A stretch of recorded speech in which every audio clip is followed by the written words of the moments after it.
तो हेलो दोस्तों, कैसे हो सभी। आई होप आप सभी अच्छे होंगे और अपनी स्टडी बेहतर तरीके से कर रहे होंगे। तो आज की वीडियो आप सभी के लिए बहुत ही इंपॉर्टेंट होने वाली है। तो जैसे कि आप सभी को पता होगा, आरपीएफ में कांस्टेबल और सब इंस्पेक्टर की न्यू अपकमिंग वैकेंसी आपको बहुत जल्द देखने को मिलने वाली है।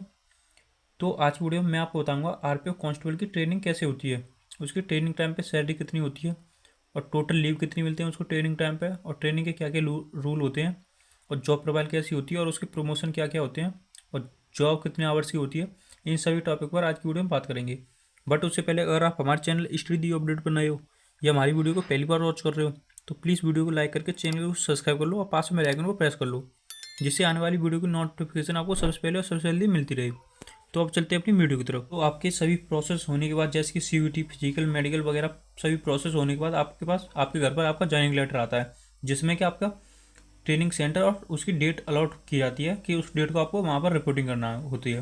तो जैसे आप उस डेट में आप जैसे आप वहाँ पर रिपोर्टिंग करते हो, तो आपको ट्रेनिंग सेंटर में अंदर गेट में घुसने से पहले आपसे कुछ डॉक्यूमेंट ले लिए जाते हैं, जैसे कि ज्वाइनिंग लेटर, आधार कार्ड, कुछ फ़ोटो वगैरह, ये सब ले लिए जाते हैं। और उसके बाद आपको आपके उस्ताद से मिला दिया जाता है और अगले दिन से आपकी कुछ बेसिक ट्रेनिंग शुरू हो जाती है, जो कि एक हफ्ते की होती है, जिसमें कि आपको ग्राउंड की सफाई, रूम की सफाई, या खुरपी फावड़ा से गड्ढा साफ करना या गड्ढे भरवाना, ये सब किया जाता है। तो आपकी बेसिकली एलिमेंट्री ट्रेनिंग आपकी 9th मंथ की होती है, और उसके बाद होती है आपकी पीओपी, जो कि आपका बहुत ही यादगार पल होता है, जिसमें कि आपकी पासिंग आउट परेड होती है। तो ये सबसे यादगार पल होते हैं आपके।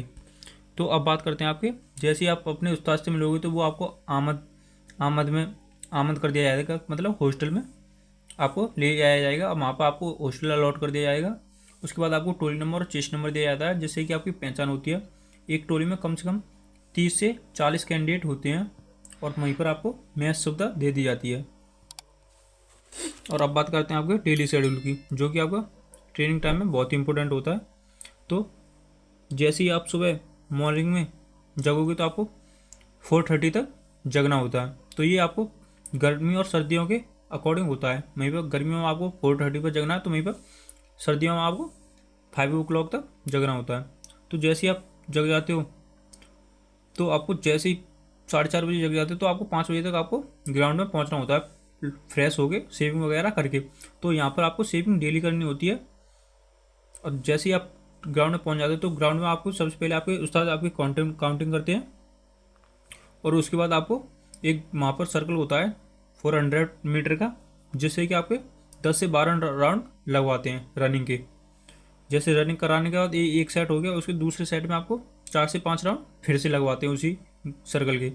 तो ऐसे 10 से 12 किलोमीटर की रनिंग आपसे कंप्लीट करा ली जाती है। और उसके बाद आपको लॉन्ग जंप, हाई जंप, रस्सी कूद, गोला फेंक, पुशअप वगैरह, बीम, दंड बैठक, ये सब अदर एक्टिविटी करा ली जाती है। तो आपको 8 बजे तक फ्री कर दिया जाता है। आप फिर से अपने हॉस्टल में चले जाते हो, और वहाँ पर नहा धोकर ब्रेकफास्ट करके आपको 9:30 तक फिर से रेडी होना होता है, जिससे कि आपके इंडोर क्लास चलती हैं 9:30 से, जिसमें कि आपको आईपीसी धारा, सीआरपीसी धारा, रेलवे एक्ट, ये सब सिखाया जाता है। और आपको ये क्लास आपकी 2 o'clock तक चलती हैं। तो आप जैसे आप इंडोर क्लास ख़त्म होती है, तो फिर से आप अपने हॉस्टल में आते हो। फिर वहाँ पर लंच करके कुछ कुछ देर रेस्ट करते हो। फिर आपको इवनिंग में फिर 4 o'clock तक ग्राउंड में पहुँचना होता है, जिनको हम आउटडोर क्लास कहते हैं, जिसमें कि फिर से आपको 400 मीटर का ग्राउंड सर्कल को फिर से आपको 4 से 5 राउंड लगवाते हैं। 2 से 2.5 किलोमीटर की रनिंग आपको शाम शाम को कंप्लीट करा लेते हैं। फिर वही other activity, long long jump, high jump, रस्सी कूद, गोला फेंक, ये पुशअप वगैरह फिर से करा लिए जाते हैं। तो ये आपको 6:30 तक आपको फ्री कर दिया जाता है। थोड़ी देर रेस्ट करके फिर आपको डिनर कर लेते हो। अब बात करते हैं आपकी सैलरी की, जो कि आप बहुत ही इंपॉर्टेंट बात होती है कैंडिडेट के लिए जो ट्रेनिंग में जाता है। तो आपकी ट्रेनिंग टाइम पे आपकी सैलरी कम से कम लगभग 30K की अप्रॉक्स बन जाती है पर मंथ की। और वहीं पर ड्रेसिंग की बात किया तो आपको 2 टी-शर्ट मिलती हैं, 2 लोवर मिलती हैं, 2 खाकी ड्रेस मिलती हैं, पी कैप मिलता है, जंगल शूज मिलते हैं। ये सभी आपको एक किट दी जाती है, उसमें ये सभी सामान निकलता है। और वहीं पर फूड की बात किया तो मॉर्निंग में आपको टी ब्रेकफास्ट दिया जाता है, जैसे कि चाय, दूध, केला, चने, ये सब दिए जाते हैं। और वहीं पर आपको आफ्टरनून में फुल मील भोजन मिलता है। और वहीं पर शाम को डिनर मिलता है। तो ये तो हो गया आपकी फूड की बात। तो आपको काउंटिंग ऑफ स्टूडेंट, ये काउंटिंग ऑफ स्टूडेंट आपके बार बार की जाती है, जिससे कि आपको उनको ये पता चल सके कोई भी स्टूडेंट मिसिंग तो नहीं है। तो ये शाम को फिर से आपकी एक नाइट में काउंटिंग होती है। तो अब बात करते हैं आपकी ट्रेनिंग कितनी टाइप की होती है। तो आपकी ट्रेनिंग 4 टाइप की होती है: jungle training, firing training, forensic training और जिम्नास्टिक, स्विमिंग। तो इसमें सबसे पहले बात करते हैं जंगल ट्रेनिंग। तो आपको जंगल ट्रेनिंग में कुछ महीनों के बाद जंगल में ले जाया जाता है, वहाँ पर आपकी ट्रेनिंग कराई जाती है, वहीं एक्टिविटीज़ होती हैं और आपको वहाँ के बारे में, एनवायरनमेंट के बारे में बताया जाता है। और उसके बाद फायरिंग ट्रेनिंग, जो कि एक बहुत ही इंपॉर्टेंट बात है। फायरिंग ट्रेनिंग जो भी पुलिस फोर्स में जाता है उसके लिए हर हर किसी को सिखाया जाता है। तो इसमें आपको फायरिंग करना सिखाया जाता है, क्योंकि आपकी रेलवे के स्टेशनों पर जॉब होती है, कभी भी वहाँ पे कोई भी क्राइम होता है तो आपको एक्शन लेने में कोई कठिनाई ना हो। और उसके बाद आपको फॉरेंसिक ट्रेनिंग सिखाई जाती है, जैसे अगर कोई क्राइम हुआ है तो उसकी सबूतों को कैसे इकट्ठा किया जाए और उसको जांच पड़ताल कैसे की जाए। और आपकी जिम्नास्टिक और स्विमिंग होती है, इसको मैं आगे बताऊंगा ये किस में आती है। तो अब बात करते हैं आपके हॉलीडे की। तो लीव्स के बारे में सभी पूछते हैं, सभी बच्चे पूछते हैं सर लीव कितनी मिलती है इसमें। तो आपकी इसमें टोटल 27 डेज की लीव होती है बेसिकली, पर ये आपको कितनी ले सकते हो आप और कितनी नहीं ले सकते हो और लेनी चाहिए या नहीं लेनी चाहिए मैं आपको बताऊंगा। तो जिसमें कि आपकी इमरजेंसी लीव 14 डेज की होती हैं और एवरी संडे आपको ऑफ रहता है, जिसमें कि आपसे कुछ थोड़ा मोड़ा काम करा लेते हैं, जैसे कि आपको अपना रूम साफ करा लिया या ग्राउंड की सफाई करा ली, ये काम होता है बेसिकली। आप रेस्ट ही करते हो सारे दिन। और अदर गजेटेड हॉलीडेज होते हैं, जैसे कि त्योहारों पर छुट्टी होती हैं, वो भी आपकी इसी में इंक्लूड होती हैं।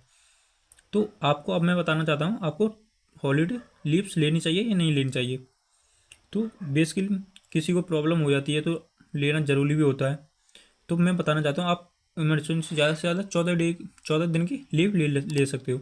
बट आपको यहाँ पर 14वें दिन आपको सेंटर में पहुँचना होता है। अगर आप 15वें दिन भी ट्रेनिंग सेंटर में पहुँचते हो तो आपको ट्रेनिंग से बाहर कर दिया जाएगा और आपको न्यू बैच के साथ बुलाया जाएगा। तो आपको बता न्यू बैच कब बनता है, न्यू भर्ती आती है जब, न्यू भर्ती के सभी प्रोसेस होने के बाद ट्रेनिंग पे जाते हैं बच्चे जब बनता है।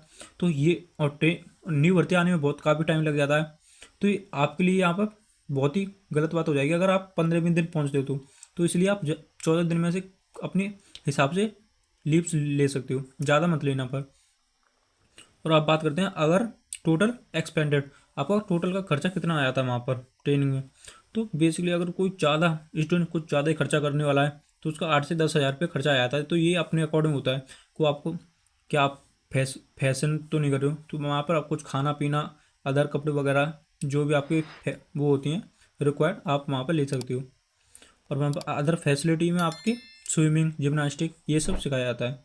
और आप बात करते हैं आपकी सेमेस्टर एग्जाम की। तो इसमें आपको पता है ट्रेनिंग आपकी 9 से 10 मंथ खींच के 9 या 10 मंथ चलती है लगभग।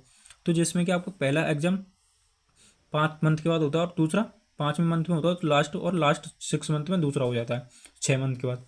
तो इस तरह की आपकी एक प्रोसेस से आपकी ट्रेनिंग पूरी कराई जाती है, जो कि बाद में आपको बहुत अच्छे से याद आएंगे। तो इस तरह से आपकी एक ट्रेनिंग होती है। आई होप आप सभी के सभी डाउट क्लियर हो चुके होंगे। अगर फिर भी कोई डाउट है तो आप मुझे कमेंट को बॉक्स के माध्यम से पूछ सकते हो। अगर आपको वीडियो अच्छी लगी तो वीडियो को लाइक करके चैनल को सब्सक्राइब कर लो। तो हम मिलते हैं न्यू टॉपिक में न्यू वीडियो के साथ। तो अब चलते हैं। सो थैंक यू, जय हिंद, जय भारत।